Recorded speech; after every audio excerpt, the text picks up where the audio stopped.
Unrest and pain and sorrow are the shadows of life. There is no heart in all the world that has not felt the sting of pain. No mind has not been tossed upon the dark waters of trouble. No eye that has not wept the hot blinding tears of unspeakable anguish. There is no household where the great destroyers, disease and death, have not entered, severing heart from heart, and casting over all the dark pall of sorrow. In the strong and apparently indestructible meshes of evil, all are more or less fast caught, and pain, unhappiness, and misfortune wait upon mankind. With the object of escaping or in some way mitigating this overshadowing gloom, men and women rush blindly into innumerable devices, pathways by which they fondly hope to enter into a happiness which will not pass away. Such are the drunkard and the harlot, who revel in sensual excitements. Such is the exclusive aesthete, who shuts himself out from the sorrows of the world, and surrounds himself with innovating luxuries. Such is he who thirsts for wealth or fame, and subordinates all things to the achievement of that object. And such are they who seek consolidation in the performance of religious rites. And to all the happiness sought seems to come, and the soul, for a time, is lulled into a sweet security and an intoxicating forgetfulness of the existence of evil. But the day of disease comes at last, or some great sorrow, temptation, or misfortune breaks suddenly in on the unfortified soul, and the fabric of its fancied happiness is torn to shreds. So over the head of every personal joy hangs the Damocletian sword of pain, ready, at any moment, to fall and crush the soul of him who is unprotected by knowledge. The child cries to be a man or woman. The man and woman sigh for the lost felicity of childhood. The poor man chafes under the chains of poverty by which he is bound, and the rich man often lives in fear of poverty, or scours the world in search of an elusive shadow he calls happiness. Sometimes the soul feels that it has found a secure peace and happiness in adopting a certain religion, in embracing an intellectual philosophy, or in building up an intellectual or artistic ideal. But some overpowering temptation proves the religion to be inadequate or insufficient. The theoretical philosophy is found to be a useless prop, or in a moment, the idealistic statue upon which the devotee has for years been laboring is shattered into fragments at his feet. Is there, then, no way of escape from pain and sorrow? Are there no means by which bonds of evil may be broken? Is permanent happiness, secure prosperity, and abiding peace a foolish dream? No, there is a way, and I speak it with gladness, by which evil can be slain forever. There is a process by which disease, poverty, or any adverse condition or circumstance can be put on one side, never to return. There is a method by which a permanent prosperity can be secured, free from all fear of the return of adversity, and there is a practice by which unbroken and unending peace and bliss can be partaken of and realized. And the beginning of the way which leads to this glorious realization is the acquirement of a right understanding of the nature of evil. It is not sufficient to deny or ignore evil. It must be understood. It is not enough to pray to God to remove the evil. You must find out why it is there, and what lesson it has for you. It is of no avail to fret and fume and chafe at the chains which bind you. You must know why and how you are bound.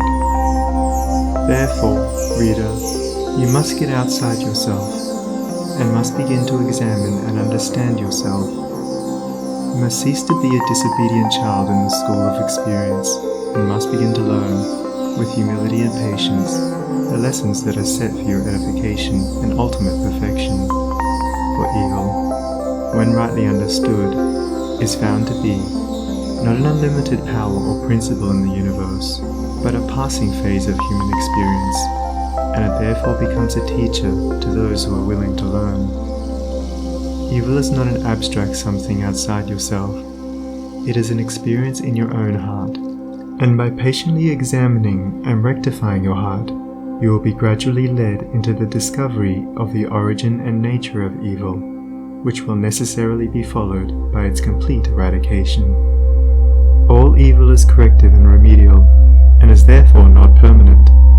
It is rooted in ignorance of the true nature and relation of things, and so long as we remain in that state of ignorance, we remain subject to evil. There is no evil in the universe which is not the result of ignorance, and which would not, if we were ready and willing to learn its lesson, lead us to higher wisdom, and then vanish away. But men remain in evil, and it does not pass away, because men are not willing or prepared to learn the lesson which it came to teach them. I knew a child who, every night when its mother took it to bed, cried to be allowed to play with the candle, and one night, when the mother was off guard for a moment, the child took hold of the candle. The inevitable result followed, and the child never wished to play with the candle again. By its one foolish act it learned perfectly the lesson of obedience, and entered into the knowledge that fire burns. And this incident is a complete illustration of the nature, meaning, and ultimate result of all sin and evil. As the child suffered through its own ignorance of the real nature of fire, so older children suffer through their ignorance of the real nature of the things which they weep for and strive after, and which harm them when they are secured. The only difference being that in the latter case, the ignorance and evil are more deeply rooted and obscure. Evil has always been symbolized by darkness, and good by light, and hidden within the symbol is contained the perfect interpretation, the reality. For, just as light always floods the universe, and darkness is only a mere speck or shadow cast by a small body intercepting a few rays of the illimitable light, so the light of the Supreme Good is the positive and life-giving power which floods the universe, and evil, the insignificant shadow cast by the self that intercepts and shuts off the illuminating rays which strive for entrance. When night folds the world in its black impenetrable mantle, no matter how dense the darkness, it covers but the small space of half our little planet, while the whole universe is ablaze with living light, and every soul knows that it will awake in the light in the morning. Know, then, that when the dark night of sorrow, pain, or misfortune settles down upon your soul, and you stumble along with weary and uncertain steps, that you are merely intercepting your own personal desires between yourself and the boundless light of joy and bliss, and the dark shadow that covers you is cast by none and nothing but yourself. And just as the darkness without is but a negative shadow, an unreality which comes from nowhere, goes to nowhere, and has no abiding dwelling place, so the darkness within is equally a negative shadow, passing over the evolving and light-born soul. But I fancy I hear someone say, why pass through the darkness of evil at all? Because, by ignorance, you have chosen to do so, and because, by doing so, you may understand both good and evil, and may more appreciate the light by having passed through the darkness. As evil is the direct outcome of ignorance, so, when the lessons of evil are fully learned, ignorance passes away, and wisdom takes its place. But as a disobedient child refuses to learn its lessons at school, so it is possible to refuse to learn the lessons of experience, and thus remain in continual darkness, and to suffer continually recurring punishments in the form of disease, disappointment, and sorrow. He, therefore, who would shake himself free of the evil which encompasses him, must be willing and ready to learn, and must be prepared to undergo that disciplinary process without which no grain of wisdom or abiding happiness and peace can be secured. A man may shut himself up in a dark room, and deny that the light exists, but it is everywhere without, and darkness exists only in his own little room. So you may shut out the light of truth, or you may begin to pull down the walls of prejudice, self-seeking, an error which you have built around yourself, and so let in the glorious and omnipresent light. By earnest self-examination, strive to realize, and not merely hold as a theory, that evil is a passing phase, a self-created shadow, that all your pains, sorrows, and misfortunes have come to you by a process of undeviating and absolutely perfect law, have come to you because you deserve and require them, and that by first enduring, and then understanding them, you may be made stronger, wiser, nobler.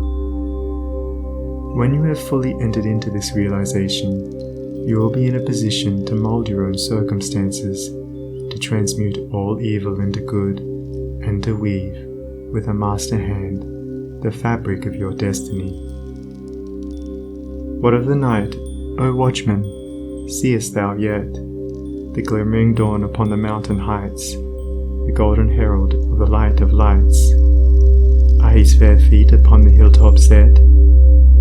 Cometh he yet to chase away the gloom, and with it all the demons of the night? Strike yet his darting rays upon thy sight? Hearest thou his voice, the sound of error's doom? The morning cometh, lover of the light. Even now he gilds with gold the mountain's brow. Dimly I see the path whereon even now his shining feet are set toward the night. Darkness shall pass away, and all the things that love the darkness and that hate the light shall disappear forever with the night. Rejoice, for thus the speeding herald sings. End of foreword in Chapter 1. Recording by Sunny Abdullah.